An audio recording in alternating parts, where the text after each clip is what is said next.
Posey and I work for Evolve Home Loans. I talk to realtors and borrowers all day, every day. This week, we're going to be highlighting some key things that realtors need to remember when they're bringing their potential buyers to new builds. So let's go over some of the basics. First off, always tell your buyers to never go to a new build without you present representing them. You have no leverage and negotiation power if they go in without you.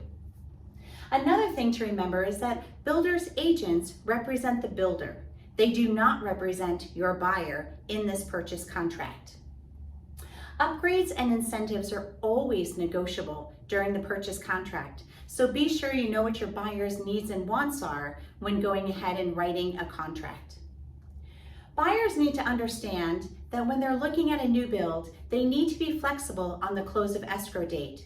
Things might need to be done to the house before you can close on time.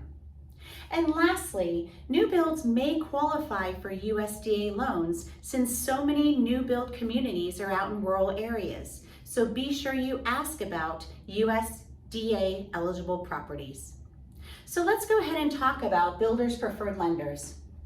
As most of you probably know, many incentives and discounts are tied to using the builder's preferred lender.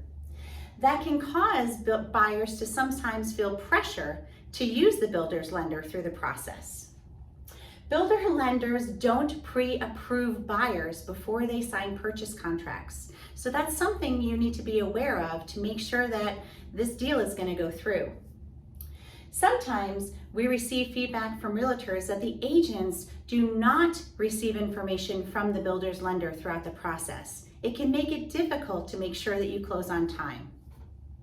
So buyers might also be denied financing very close to close of escrow because the builder's lender didn't do all of their pre-approval work up front. So just be aware that those are some of the obstacles that you might face if you have to or are working with the builder's lender. So on the flip side of that, let's talk about how you can present using your preferred lender to the builder. First off, if you enter a new build with your buyer fully pre-approved with all documents in hand when discussing a potential contract, that might give you some additional leverage for using your own lender. Another thing that you want to do is request a loan estimate up front early in the purchase contract to make sure you can do a side-by-side comparison of the costs associated with using your preferred lender versus the builder's. Your lender might have better pricing over the life of the loan as compared to the builder incentives. So you really want to look at the numbers side by side to make sure you're doing the best job to protect your buyer. And lastly, please remember that if the builder is offering a low interest rate, be sure you know that the buyer is paying for it somewhere. So what's our takeaway when we're looking at buyers going to new builds? Make sure you pay close attention to all the numbers. Make sure they're adding up the right way.